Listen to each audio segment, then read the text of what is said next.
Fourth Station was not a place of honor or mercy. It was a floating city built into the skeletal remains of an ancient asteroid. Every surface bore scars from forgotten battles. Its atmosphere was a mix of stale, recycled air, the faint metallic temps of oxidized steel, and the acrid stench of suffering. It was here that slaves, prisoners, undesirables from across dozens of worlds were sold like cargo. The station's central hangar had been converted into a market. Long rows of cages stretched from wall to wall, each one containing captives stripped of dignity and identity. Some huddled silently, their eyes hollow.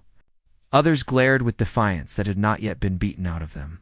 Guards armed with shock pikes patrolled the aisles, ensuring that no captives spoke out, and that no buyers tried anything foolish.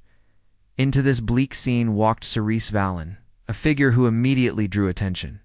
She was a warrior of the Zephyrian clans, towering, muscular.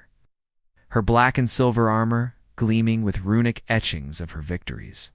A heavy combat cloak trailed behind her boots, and her movements were precise, controlled, and predatory, like a blade sliding from its sheath. Cerise didn't belong in places like this. The Zephyrians were proud, warlike, and considered slave markets beneath them. Yet here she was, stalking down the aisles with cold, appraising eyes, not as a buyer, but as if she were hunting. The other patrons, pirates, mercenaries, and opportunistic traders instinctively stepped out of her way. Then she stopped, at the far end of the hangar. Half hidden by shadows and disuse, stood a solitary cage. Unlike the others, which were lined with technology to suppress abilities or administer pain shocks, this one was crude reinforced steel bars like something used to contain an animal. Inside sat a human man. His appearance was striking, tall and broad-shouldered despite the ragged state of his clothes. Muscles corded with tension beneath bruised skin. Shackles bit into his wrists, but he sat upright, posture defiant. What caught Cerise's attention most, though, were his eyes dark, steady, and burning with a quiet, restrained fire. They didn't hold the emptiness of the broken or the arrogance of the defeated. They held patience. As she stared, the station's trader slithered up beside her. He was an insectoid creature with jointed limbs, chitinous plating dulled from age, and mandibles that clicked in a mockery of a smile. "Don't waste your credits on that one." "Warrior," the trader rasped, his voice thin and oily.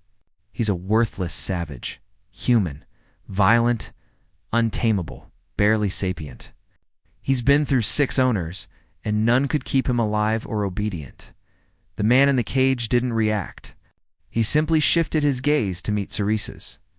The contact was brief and instant. No more, but something passed between them. Not a plea. Not submission. A calculation. A predator recognizing another. Cerise's lips curled slightly. "Worthless?" she murmured. The trader's mandibles clicked again as he chuckled. "His kind are from some primitive death world. They fight like rabid animals, with no discipline. They think with their blood. They're crack." Before he could finish, Cerise's fist slammed into the cage bars. Her armored gauntlet hit with a force like a thunderclap, and the reinforced steel bent inward. Sparks leaped from the impact. Gasps and hisses rose from nearby buyers as Cerise gripped the bars and ripped them apart. The shriek of tearing metal echoed through the hangar. Bits of broken steel clattered to the floor as the path to the cage's interior yawned open. The trader stumbled back in alarm. "What are you doing?" "You can't just—" But Cerise was already stepping inside. The silence that followed Cerise Valen's declaration lingered long after she had left the slave market. The entire hangar had gone still, stunned that a Zephyrian war commander had called a humana supposed primitive, savage her future husband. Such things were unheard of. The Zephyrian clans were fiercely insular, their warriors trained from childhood, their traditions older than most empires. They viewed outsiders with suspicion and humans, as the newest arrivals to galactic civilization, were often dismissed as reckless creatures from a violent death world, a curiosity at best, a liability at worst. Yet Cerise had not acted from whim. She had seen something in the human's eyes, Jackson Hale, as she would soon learn, that told her he was no ordinary captive. He carried himself not as prey, but as a predator who had simply been forced into stillness until the moment to strike presented itself. That was something the Zephyrians understood: restraint as a form of strength. They walked together out of the market, Jackson silent at her side, his wrists still marked by the bite of shackles, though she had torn them off. He didn't glance around or hesitate. He moved like a soldier falling into step. The trader shouted protests behind them, but none dared stop Cerise. Her reputation as the Stormblade of the Zephyrian front was enough to silence any would-be challengers. Her second in command, Cora, caught up as they boarded her warship. He was a towering Zephyrian male, scarred and proud, his voice heavy with barely restrained disapproval. "You could have bought him," Cora muttered, once they were alone in the airlock. Cerise gave him a sharp look. "I don't buy weapons," she said. "I forged them." The words ended the discussion. Cora fell silent, though she caught him glancing at Jackson with open distrust. Once they were underway, Cerise summoned Jackson to the command deck. The room was dimly lit, walls lined with star charts and tactical displays. The vast void of space stretched beyond the view panels. Streaked by the blue haze of faster-than-light travel, Cerise stood with arms folded, her tone cold and clipped. "Do you understand me?" she asked. Jackson's reply was simple and steady. Yes. His voice was deep, roughened by disuse, yet calm, far calmer than she expected from someone who had just been freed from a cage. "Why were you there?" "Ambushed," he said. "Off-world raiders. My ship went down. They couldn't break me, so they sold me instead." Cerise studied him carefully. There was no bitterness in his tone, no self-pity, just the matter-of-fact recounting of events. He didn't carry himself like someone crushed by captivity. He stood tall, alert, balanced, like a warrior assessing his new battlefield. "You didn't look broken," she said quietly. Jackson's eyes met hers. They were dark, unreadable, yet steady as stone. "I don't break." The words hit her like the strike of a war drum. Zephyrians revered strength, not just the strength of the body, but of the spirit. Jackson radiated both, even standing there barefoot and half-starved. Cerise felt something stir inside her that she rarely allowed herself to feel: hope. She dismissed him to rest. But that night she found herself reviewing his file. The fragments of data, taken when he was captured, told a strange story. Born on Earth, a soldier during the orbital border wars, decorated for impossible survival missions, presumed dead months ago. No wonder the raiders had tried to break him. They hadn't realized what they had caught, neither had the traitor. But Cerise knew. As the ship sailed through the stars, the rest of the crew whispered. Some were curious. Others were uneasy. A few were openly angry. Zephyrians were not supposed to take outsiders as mates, and certainly not humans. But none of them dared question Cerise openly, not yet. She watched Jackson from a distance as he quietly explored the ship. He didn't act like a freed slave or a man desperate to escape. He moved with silent purpose, as if cataloging the ship's layout, understanding its systems, learning its rhythms. The days following Jackson Hale's liberation from the cage marked the beginning of an intense transformation. If Part 2 had been about recognizing his potential, Part 3 became the crucible where Cerise Valen would test it relentlessly, mercilessly, and without compromise.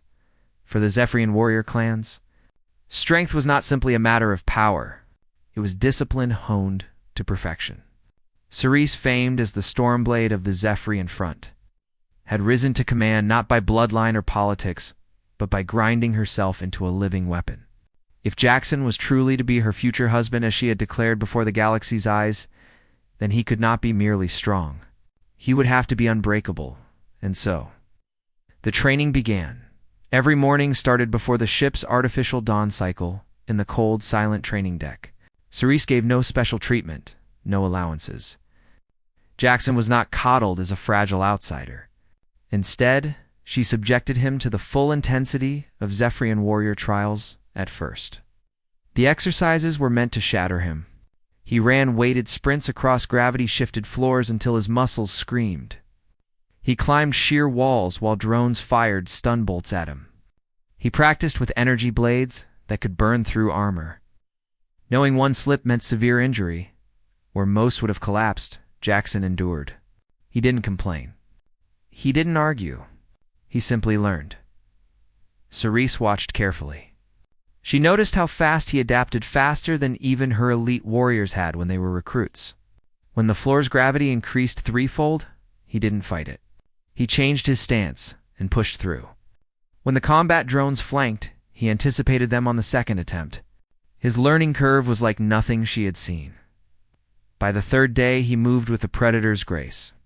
By the end of the first week, he could counter her strikes in sparring sessions, a feat no one else on the ship could claim.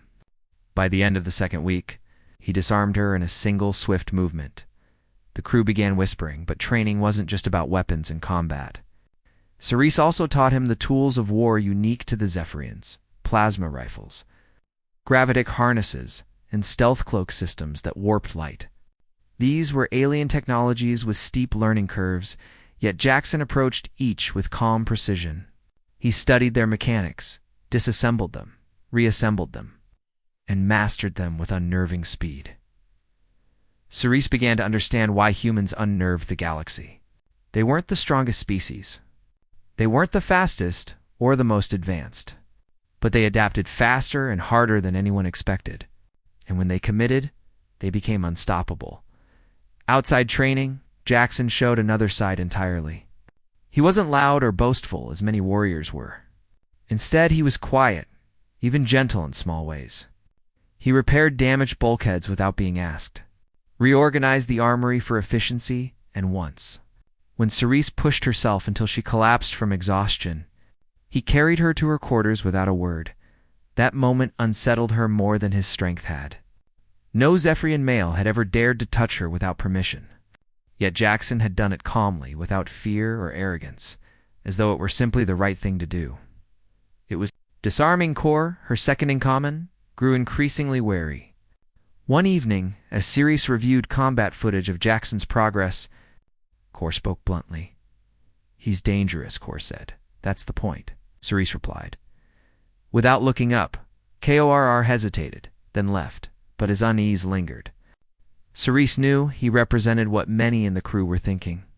To them, Jackson was an outsider, unpredictable, a potential threat.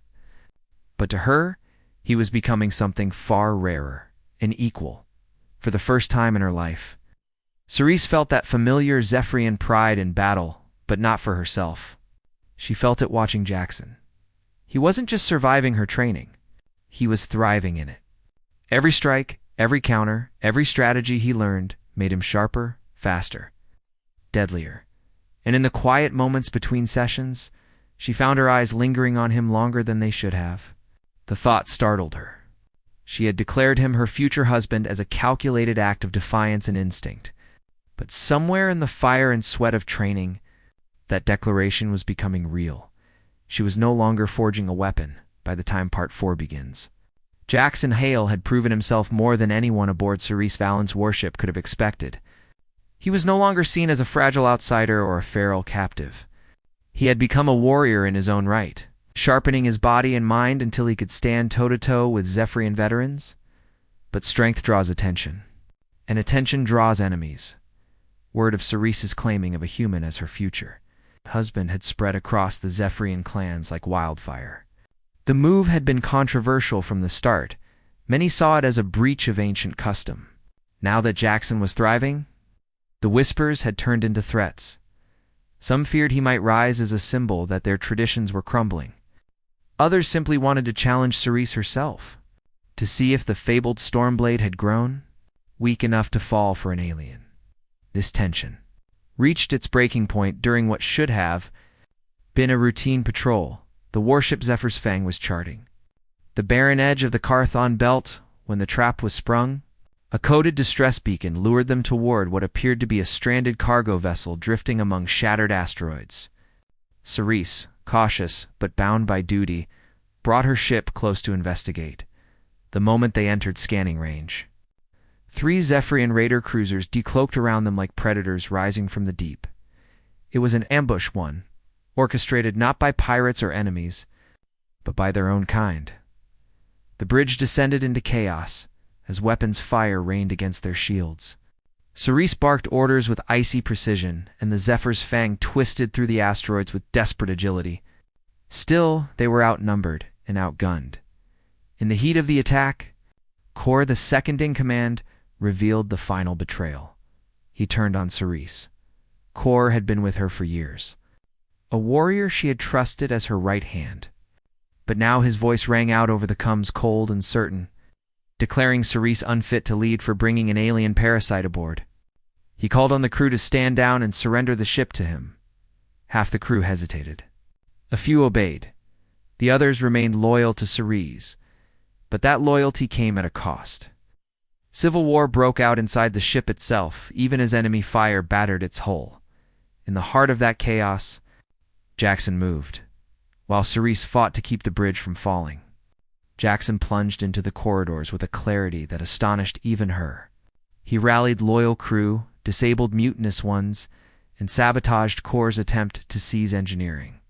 His human instincts, fast, fluid, unpredictable, allowed him to outmaneuver warriors who had trained their whole lives in Zephyrian tactics. Cerise caught fleeting glimpses of him on the tactical displays. A lone figure cutting through the mutiny like a shadowed blade. He wasn't just fighting to survive. He was fighting for her. At one point, Kor cornered her personally on the bridge. The clash was brutal, the kind of close-quarters duel only Zephyrians dared attempt. But just as Kor gained the upper hand, Jackson burst through the ruined doors. Plasma rifle in hand, he didn't shoot.